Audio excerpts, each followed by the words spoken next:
India से international global cost कितना होता है? सपोज आपको यूके जाना है, यूएस जाना है और थाईलैंड जाना है और एनी प्लेस, तो इस सीरीज से आपको पता चलेगा तो इंडिया से ग्लोबल ट्रैवल करने का कॉस्ट कितना है और क्या क्या प्रोसीडियर है। मैं खुद बहुत सारा कंट्री ट्रैवल कर चुका हूँ। जस्ट फॉर रेफरेंस आप लोगों को, this is my UK visa and UK visa आपको ऐसा मिलता है।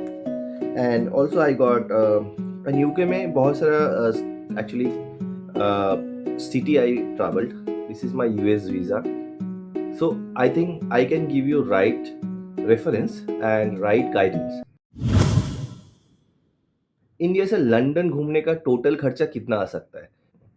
1.5 लाख, 2 लाख या 3 लाख के ऊपर। इस वीडियो में वीज़ा से लेके डेली खर्चा तक सब कुछ ऑनेस्टली बताने वाला हूँ मैं। इस चैनल पे हम लोग हाई फाई और इंस्टाग्राम ट्रैवल नहीं बात करते, यह हम रियल प्लानिंग और रियल नंबर्स का बात करते हैं। आज इस एपिसोड में इंडिया से यूके लंदन ट्रैवल का कॉस्ट हम लोग डिस्कस करेंगे। टूरिस्ट के लिए यूके का सबसे कॉमन वीज़ा होता है, इसको बोला जाता है स्टैंडर्ड विजिटर वीज़ा। इसका वैलिडिटी 6 मंथ रहता है। आप मैक्सिमम 180 डेज तक रह सकते हो और उसमें वर्क आपको बिल्कुल अलाउ नहीं है, मतलब यूके में जाके आप काम नहीं कर सकते। वीज़ा फी अराउंड 115 पाउंड या अप्रोक्स आप मान लो INR में 12,000 एंड VFS चार्ज मिलके टोटल लाइक 14,000 16,000 मान के चलो। एक इम्पॉर्टेंट बात समझ लो, यूके वीज़ा सैलरी से ज़्यादा क्लैरिटी देखता है। लास्ट 6 मंथ का बैंक स्टेटमेंट, रिकमेंडेड बैलेंस आपको मेंटेन करना चाहिए बैंक में 2.5 to 4 लाख, जॉब लेटर चाहिए, लीव अप्रूवल चाहिए, hotel booking and return flight ticket भी आपको पहले से ही बुक करना पड़ेगा फॉर वीज़ा प्रोसेसिंग। अगर डॉक्यूमेंट क्लीन है, वीज़ा मिलना कोई लॉटरी नहीं है। अब आते हैं फ्लाइट पे। इंडिया से लंदन रिटर्न करने का ticket cost, like if you are taking one stop flight तब 55,000 to 75,000 आपका चार्ज पड़ेगा, और इन केस आप डायरेक्ट फ्लाइट ले रहे हो तो 70,000 to 95,000 चार्ज पड़ेगा। एंड फ्लाइट ड्यूरेशन आपको डायरेक्ट का 9 आवर्स पड़ेगा एंड वन स्टॉप का आपका अराउंड 10 आवर्स पड़ेगा एंड वेटिंग टाइम छोड़ो। सपोज आप फ्लाई कर रहे हो इंडिया से कोई भी सिटी से, सपोज कैलकाटा से और दिल्ली से और एनी प्लेटिक, तो आप वन स्टॉप बोले तो दुबई हो सकता है। दुबई में आपको पहुंचने के लिए 3.5-4 घंटा लगता है। वहाँ पे जितना टाइम का आपको वेटिंग है नेक्स्ट कनेक्टिंग फ्लाइट, तो उतना टाइम आपको स्पेंड करना पड़ेगा। एंड दुबई से आपको यूके जाने का 6 घंटा टाइम पकड़ के चलो। नाउ आते हैं सबसे important process, immigration process. London airport में इमिग्रेशन यूजुअली स्मूथ होता है। कॉमन क्वेश्चन रहता है विजिट का पर्पस क्या है, कितना दिन रहोगे और कहाँ रहोगे, एंड रिटर्न टिकट आपको शो करना पड़ेगा। अगर आंसर जेन्युइन है, एंट्री नॉर्मली टेंशन फ्री होता है। अभी आते हैं hotel cost in London. London में सबसे महंगा होता है स्टे। रियलिस्टिक नंबर बोले तो लाइक बजट होटल मिलता है लाइक 6,000 to 9,000 पर नाइट में। मिड रेंज होटल में आपको like 12,000 to 18,000 and central premium hotel आपको 25,000 प्लस आपको पड़ सकता है। मैं जब था तो residence in is a Marriott hotel है, तो रेसिडेंस आप चेकआउट कर सकते। मेरा तो था आई थिंक 170 पाउंड आवर्स पे दैट टाइम, बट मेरा एक्सपेंसेस बियर कर रहा था ऑर्गेनाइजेशन, मेरा कंपनी, तो इसलिए मुझे फ़र्क नहीं पड़ रहा था। बट इन केस आपको तब आप खुद सेल्फ जाओगे तो डेफिनेटली बजट होटल को आपको कंसिडर करना चाहिए। और नहीं तो आप हॉस्टल फैसिलिटी भी उधर है, हॉस्टल भी आप चेकआउट कर सकते हो।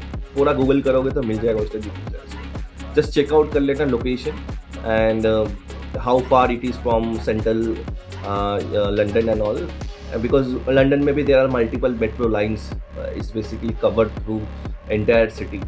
तो basically they have a multiple zones in London, okay, zone 2, zone 3, तो आप उस तरह का zone देख के होटल एंड हॉस्टल बुक करना। And because across London is covered through metro connection, so या आप कोई भी जोन पे रहो, मेट्रो स्टेशन के नज़दीक रहने का कोशिश करना, by that you can travel. So anyway connectivity अच्छा है वहाँ पे एंड कॉस्ट भी कंट्रोल में है। It's not that transportation cost उतना ज़्यादा है। पर डे लंदन का रियलिस्टिक खर्चा कितना होता है? मैं आइलैंड में बोला by that you can easily relate. Food वहाँ पे दिन में आपको लाइक इंटायर डे में खर्चा हो सकता है 3 to 5,000 बेस्ड ऑन आप कैसे खाना खा रहे हो। लोकल ट्रांसपोर्टेशन ऑयस्टर कार्ड मिलता है, that's what I am talking about, that in case आप ऑयस्टर कार्ड से आप इंटरनली ट्रैवल कर सकते हो one zone to another zone through metro. उसका खर्चा 1200 से 1800 रुपये लगता है वन टाइम रिचार्ज कर लेना। And sight seeing and miscellaneous के लिए आप पकड़ के रखो 1500 से 3000। एंड डेली का टोटल आप खर्चा पकड़ के चलो लाइक 6000 रुपीज़ INR, वहाँ पे पाउंड में कन्वर्ट करना। पाउंड में आपको थोड़ा कम ही साउंड करेगा। Places to visit in London. London में you can travel through metro. तो जैसे कि बाकियम प्लेस आपको देखना चाहिए, बिग बैंग देखना चाहिए, लंदन आई देखना चाहिए, टावर ब्रिज देखना चाहिए, ब्रिटिश म्यूजियम है जो फ्री एंट्री है, उसमें भी जा सकते हो। और मैं एक जगह ट्रैवल किया था लिटिल वेनिस बोल के। सो इट्स लाइक एक लेक है, लेक के साइड में पूरा होटल्स वगैरह है, very nicely decorated. So basically London में साइट सीइंग एक्सपेंसिव उतना नहीं है, बट जस्ट स्टेइंग कॉस्ट ज़्यादा है। अभी आप फाइनल कैलकुलेशन करते हैं दैट कितना कॉस्ट आपका टोटल लगेगा। तो वीज़ा का 15,000 पर चलो, flight cost 65,000 to 85,000। It's now depend on when and how you are booking it. Hotel cost for 7 nights assume कर लो लाइक 70,000 to 1 लाख के अंदर पड़ेगा। Daily expenses for 7 days assume कर लो 45,000 to 60,000 के अंदर पड़ जाएगा। So total London trip cost आपको पड़ सकते हैं 2 लाख से 2.5 लाख के अंदर फॉर ए पर्सन। 7 डेज में डेफिनेटली आप लंदन कवर कर सकते हो। You can go from London to Bristol through bus और ट्रेन। वहाँ पे ट्रांसपोर्टेशन इज़ वेरी गुड। आप एक्सप्लोर कर सकते हो across cities. You can go to Manchester, सब बस एंड ट्रेन कनेक्टिविटी है। आप you can go to Scotland. आप डेफिनेटली वहाँ पे जाके फुटबॉल मैच भी एंजॉय कर सकते हो, बार्कलेस प्रीमियर लीग। तो लंदन चीप इतना नहीं है, लेकिन अगर प्लानिंग सही है तो ट्रिप अनरियलिस्टिक भी नहीं है। प्रॉब्लम पैसों का नहीं होता है, प्रॉब्लम प्लानिंग का होता है। अगर आप चाहते हो नेक्स्ट एपिसोड में दुबई, थाईलैंड, सिंगापुर, यूएस और other city of Europe cover करूँ, कमेंट में कंट्री का नाम लिखो, वीडियो को लाइक करो एंड सब्सक्राइब करो चैनल को, क्योंकि घूमने का सपना भी बजट के साथ होना चाहिए और मैं आपको उसमें पूरा हेल्प कर सकता हूँ।